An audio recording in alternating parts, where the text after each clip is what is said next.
제가 밀리니엄 베이비 때 트랜스로케이션으로 우리나라 최초로 시험관하기 성공해서 제 환자가 처음으로 우리나라에서 성공했었어요. 94년도에 제가 이제 공부하다 보니까 트랜스로케이션이라는 거를 가지고 있으면 유산이 될 수밖에 없는 게 염색체가 하나가 많거나 하나가 적거나 다운증후군이거나 아니면 모노솜이라 그래서 그러거나 아니면 엄마 중 아빠 중 트랜스 전이를 가지고 있는 사람과 똑같거나 건강하거나 이 네 타입이 나오게 돼 있어요. 그래서 그때 당시에 94년도에 수정란을 일부를 떼서 진단을 해야 된다. 그 이야기를 제가 처음 꺼내랬거든요. 그래서 저한테 미쳤다고 그러더라고요. 수정란을 만지면 죽을 텐데. 그래서 이제 그게 이제 나중에는 이제 진단이 돼서 성공을 했어요. 그래가지고 왔는데 제가 이제 그 PGD를 그때 당시에만 해도 지금처럼 진단하기가 쉽지가 않았어요. 참 어려웠었는데 또 논문 리뷰를 해보니까 이 트랜스로케이션을 가지고 있으면서 병원 안 오고 얘기 잘난 사람이 너무 많아요. 그래서 PGD를 이렇게 가지고 있으면 의사가 상담을 잘해야 돼요. PGD를 가지고 있기 때문에 상담이 잘못되면 남편이 이혼하자는 사람도 있어요. 부인이 염색체 이상이라고. 나하고 이래 대판 싸웠어요. 내가 그렇게 주치가 그렇게 나오니까 얼마나 황당하겠어요. 그 염색체 이상의 문제가 있나요?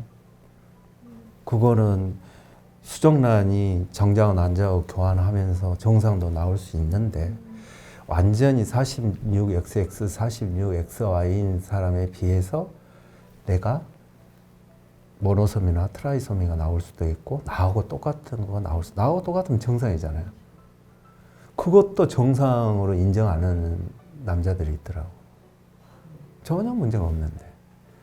근데 유산이라는 거는 우리의 염색체적인 게 해결이 되더라도 다른 문제가 있을 수가 있어요. 그 문제는 이제 선생님이 이제 여러 가지 스크리닝을 했겠지만, 그러면 우리가 그 많은 돈을 주고 이제 잘 싸우면 괜찮은데 시험관하게 하면서 걷어날 정도로 PGD를 하고 그래야 되느냐? 그거에 대해서 논문이 나왔어요. 이거를 시험관하기 시도 횟수하고 유산 횟수하고 결국은 얘기 나왔었을 때는 똑같더라. 우리가 선생님들이 착각한 거는 PGD를 하면은 그 진단에서 유산을 해주니까 괜찮겠지. 그렇지만 환자는 경제적으로 엄청나게 어긋나고 시험관하기에서 이식 못하고 실패한 거는 유산의 아픔하고 다른가요? 더 힘들잖아요. 제가 계산해 보니까 이분이 아이는 잘 가졌는데 나하고 PGD를 하면서 시험관하게 하고 돈 쓰고 착상 안 되고 또 유산되고 혹을 하나 더 붙여준 것 같더라고요. 너무나 제 자신 하면서도 딜레마에 빠졌어요. 근데 그거를 리뷰한 논문이 있어요. 차이가 없더라. 그래서 저는 이제 과배란을 해가지고 극복한 경우도 많이 있어요. 시험관하니까 안 가고, 내가 여성이 만약에 염색체 이상이다 그러면 나온 난자에서 정상인 게 있을 수도 있거든요. 하나만 나와서 정자를 만난 것보다는 여러 개가 키워서 그 기회를 주는 것도 좋을 수 있잖아요. 그리고 저는 이제 7주에 유일하게 전국에서 그 CVS 육모막 검사를 저는 7주에 해주거든요. 7주에. 양수 검사가 아니라 7주에 육모막 검사를 해요. 태반 조직에 뜯어가지고. 그러니까 아주 빨리 하죠. 환자가 그때 만약에 다운증후군이나 모노소미가 나오면 말씀드려야죠. 가기 힘들다. 왜냐면 유산을 안 해줘요, 요즘 다운증후군. 나라는 거예요, 국가에서. 그런 게 있죠.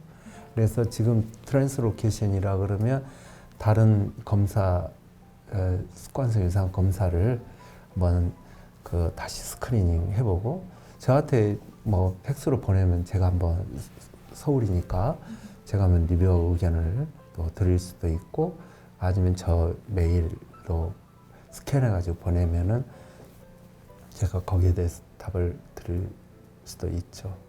그래서 또 다른 거기에서 트랜스로케이션 말고 다른 게 뭐가 있는가 그것도 점검을 해봐야 되고 시험관을 이건 몇 번 했을까요? 2번. 근데 이제 PGD 해서 한 4번까지 가더라고. PGD 몇 개 나왔는데 몇 개 정상이었나요? 한 개 나와요. 진단이 하나죠. 12하고 19번이죠.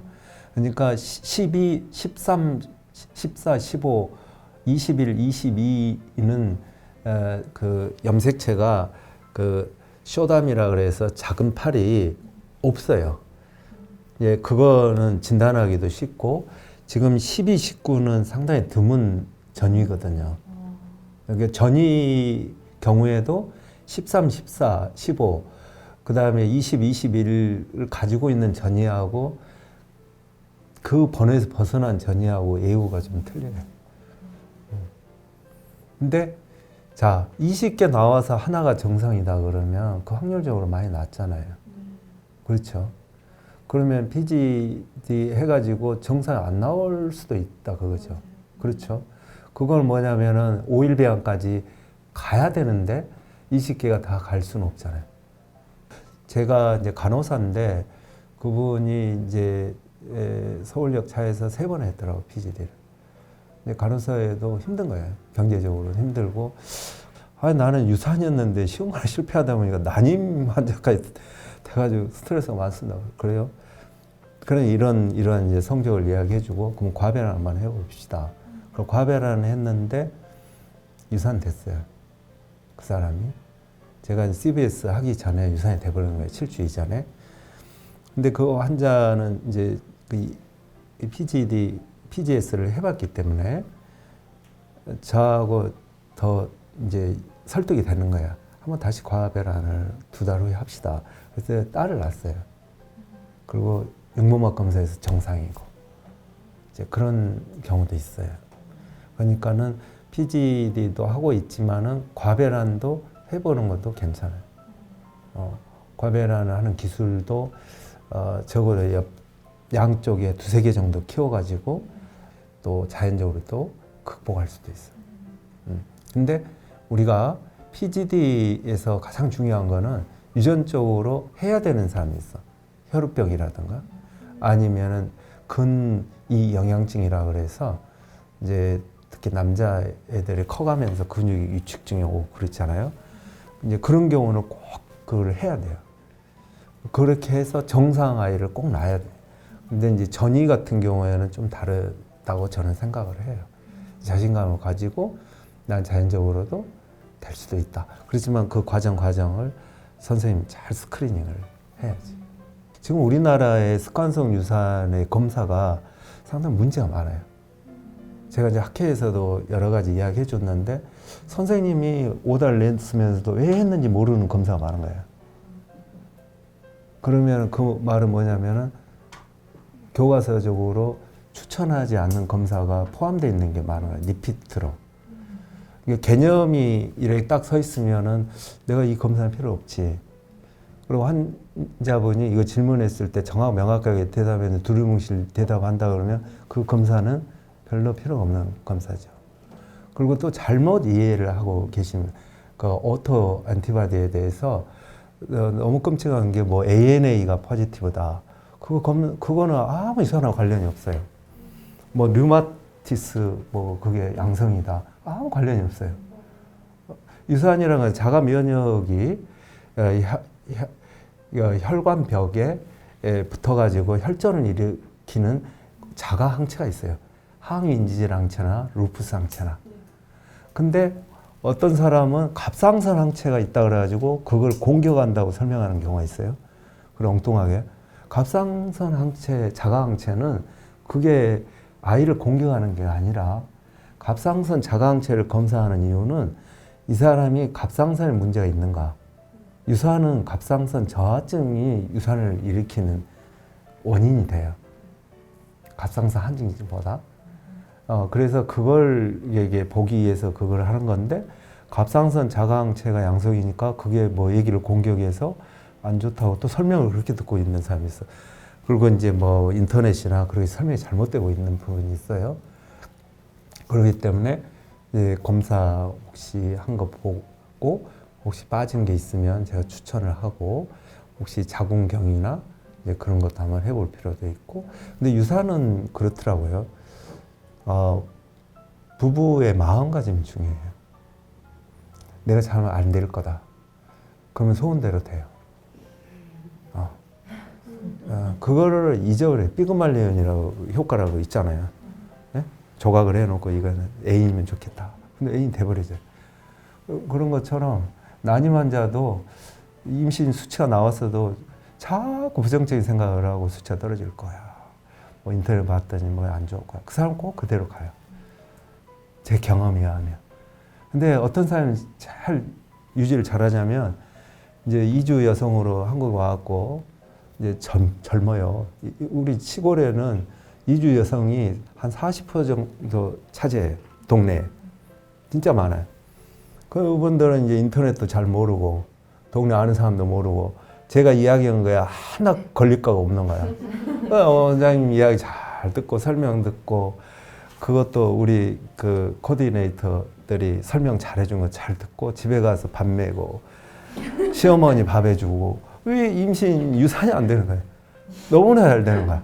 근데 이제 우리 가장 어려운 거가 학교 선생님, 간호사 선생님. 제일 어려운, 제가 하면서 제일 어려운 게 우리 학교 선생님들은 자기 시간을 못 내는 거야. 애들 때문에. 스케줄도 못 내고.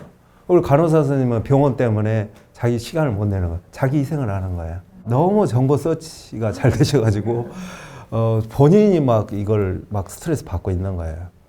그래서 이제 보면은 이제 참 어렵죠. 우리 선생님들이나 이제 감성 감정 노동을 많이 하시고 그러기 때문에 그러는데 이제 직업군으로도 아무 생각 없이 저기 다니신 분들이 진짜 잘 되시는 것 같아요.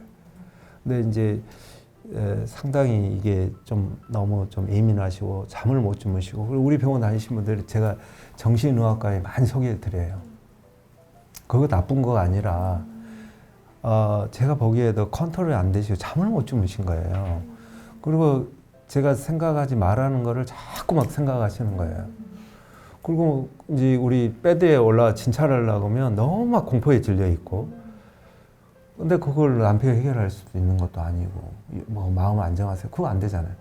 그래서 이제 가까운 정신의학과 선생님한테 제가 연락을 해서 우리 고객이 가시면 특별히 이야기를 많이 들어주시고 잘 해주세요. 선생님 너무 가가지고 제 할 이야기 탁 하고 그랬더니 마음 편해요. 그리고 약도 좀 먹고 그냥 잠도 자고.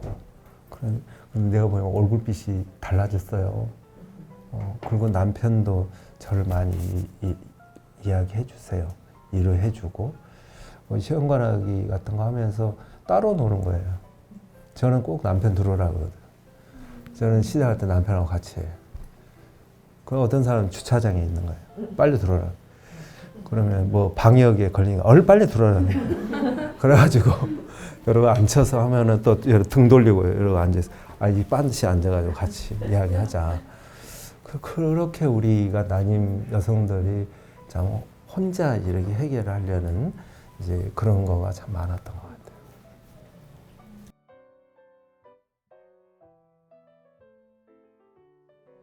저는 이렇게 생각해요. 40대에 수치 안 나온 사람이 태반이에요. 그래도 다행이세요. 수치가 나오는 거는 그래도 내 자궁이 다른 사람보다 좋다. 그리고 지금 이제 PGS가 우리 레이저로 구멍을 뚫어가지고 바이옵시를 해도 조금의 데미지를 줄 수 있는 거거든요. 그리고 경제적인 것도 생각을 해야 되고 내가 난자가 많이 나와서 그리고 이 수정란이 5일 배양까지 잘 가준다면 해볼 수도 있는데 내 수정란이 간들간들하니 3일 배양인데 그거를 PGS까지 만져가면서 내 시간을 보낼 건가? 아니면 우리가 넌 인베스티브하게 비침습적으로 그 모니터링을 잘해서 태아 관찰경이라든가 아니면은 이제 그 바이브레이터라든가 최대한 해서 어떻게든지 수정란을 3일 배양을 베스트를 한 3개 정도 모아서 승부하는 거가 나을 건지 저는 후자를 생각을 해요. 저 같으면 저희도 PGS를 하는 경우도 있는데 이제 환자 입장으로 본다 그러면 모든 게 돈이잖아요. 그리고 우리가 그 돈이 들어가더라도 결과가 확실하다면 좋은데 결론이 안 나면은 허탈하죠. 돈 잃고 결과가 없고 나는 지금 응급 상황이고 그렇다 그러면 저는 지금 착상하지 않고 난자를 모으기 위해서 바둥바둥 노력하신 분들이 참 많아요. 공람포도 많이 나오고 저는 지금 상황에서는 이제 그건 이제 선생님이 결정해 제가 결정하는 거 아니잖아요. 3일 배양이 어떻게든지 태아 관찰경으로 해가지고 베스트를 모아 나가십시오. 그리고 이식은 나중에 해도 돼요. 오은국 교수님, 저는 자연임신인데 시도를 하지 말아. 해야죠. 자연임신이 우리 난임의사로서 최고의 실력자는 자연임신 시키는 거. 저는 시험을 그렇게 많이 하더라도 자연임신을 많이 시켜요. 그거 뭐냐면 성격이 꼼꼼해가지고 들이파가지고 원인을 다 찾아내는 거지. 지금은 우리나라의 문제가 뭐냐면은 나팔관 문제 있는 사람이 교정이 안 되는 거예요. 나팔관 유착이 있어도 이 정도면 괜찮겠는데요. 인공수정하다. 아니 나팔관 이상이 있다고 나팔관 사진에서 판독이 나왔는데 괜찮을 거다. 그리고 안 되면 시험관하기로 가고. 과거에 우리 그러지 않았거든요. 저희는 복강경으로 다 교정을 했어요. 나팔관이 이렇게 모양이 있는데 약간의 유착이 있어가지고 한 끗 차이로 임신 안 되는 게 있어요. 그래서 시험관하기 내가 에피소드인데 10번을 했어, 이 사람이. 진짜 많이 했더라고. 근데 나팔관 사진 보니까 유착이 있는 거예요. 그래서 이거 교정을 안 했어요. 그랬더니 이제 오피스식으로 하는 클리닉만 다닌 거예요. 시험관 아니면 인공수정. 입원실도 없고 복강경을 해줄 수 없는 곳을 선택한 거야. 그러니까 그분은 계속 뭐 이 정도 괜찮다고 왔는데 내가 보기에는 이거는 손을 좀 대야 될 거 아니야 이렇게 생각을 했는데 물론 시험관하기로 되면 좋잖아요. 근데 안 될 수가 있다 그거지. 근데 그분에게는 기회라는 게 있잖아. 나팔관이 유착이 있다 그러면 그분을 초반에 나팔관 유착을 제거하고 임신 시도해보고 안 되면 시험관을 하겠다. 그럼 시험관을 하다가 안 될 수도 있어요. 제 환자가 그래요. 시험관을 안 될 수가 있어요. 근데 백화점에서 본 거예요, 내가 환자를. 그래가지고 다른 병원에서 임신했나? 난임 의사로서 좀 그렇잖아요. 나하고 시험관 3번 했는데 얘기를 데리고 있네. 아는 체 해야 되나? 그래가지고 이제 가가지고 집사람이랑 이러고 갔다. 선생님 그러면서 막 너무 좋아하는 거예요. 야, 애기 이쁘네요. 그랬더니 선생님 지난번에 선생님 수술해줘서 낫잖아요. 그래서 소름이 너무 그런 거야. 선생님 그 선생님 하라 그래가지고 그 시험관을 그때 우리 했는데 안 됐었잖아요. 근데 그 실망해가지고 있는데 애기가 들어서가지고 이렇게 많이 컸어요. 근데 그러는 거예요. 그래서 야 너무 가슴이 내가 막 메이더라고. 좀 해주길 잘했구나. 근데 과거에 우리가 90년대는 그런 치료를 했어요. 우리 난임 의사들이 다 복강경 수술 잘했어요. 저도 뭐 복강경 수술을 전국구로 잘하는 사람인데 복강경 수술을 마스터를 다 하고 시험관하게 입문하려면은 적어도 아래서 엄청 물 기르다가 시험관하게 한번 해보는 거예요. 근데 지금은 이제 이게 보편화되다 보니까 뭐 시험관하게 이렇게 하기도 하고, 근데 이제 제 같은 경우는 성격상 그렇게 못해요. 왜냐면 이게 깨름직한 부분이 있는데 이 교정을 안 하고 이렇게 시험관에 넘어가는 거가 너무나 불편해요. 그래서 저는 꼭 하라 그래요. 왜 그러냐면 제가 신이 아니잖아요. 저는 어려운 부분에 있는 과정에 있어서 참여해서 좀 도와주고 사라질 뿐이지 근본적인 걸 교정을 해줘야 돼요. 자궁 유착이 있으면 용종이 있으면 근종, 점마가 근종이 있다 그러면 다 치료를 해야 돼요. 성근종이 있다 그러면은 또 치료를 해야 돼요. 그리고 어떤 사람 자궁 근종이 이만씩 있는데 뭐 흉화를 했어. 근데 자궁 경관 무력증으로 아기를 잃어버렸어. 그럼 뭐 하는 거예요? 뭐 이거 있어도 뭐 괜찮다 그러는데요. 근데 결과가 괜찮지 않았을 때는 얼마나 충격적이에요. 근종도 수술할 수 있으면 크고 지장이 있을 것 같으면 다 해줘야 돼. 그리고 내가 할 수 없으면 다른 선생님을 의뢰해서 하고 오라고. 단 여성의 나이가 30대 후반이나 40대인 경우에는 그때는 틀려요. 난자를 먼저 다 얻어요. 수정란을. 그리고 나서 근종 수술을 하고 근종 수술이 너무 큰 경우는 4개월 쉬어야 되니까 쉬고 나서 회복하고 나서 그때 이식을 해야 돼요. 그러니까 이제 많이 하다 보니까 우리 병원의 난임이 설명하는 리플렛에가 제가 이게 명기를 보면 난임의 극복은 소식이 아니라 아기를 안아보는 것이다. 그 건강 아이를 이렇게 이제 낳아야 되니까 자신감을 가지고 자연적 임신을 하는 것도 노력을 하세요. 그리고 7주에 육모막 검사를 꼭 하세요.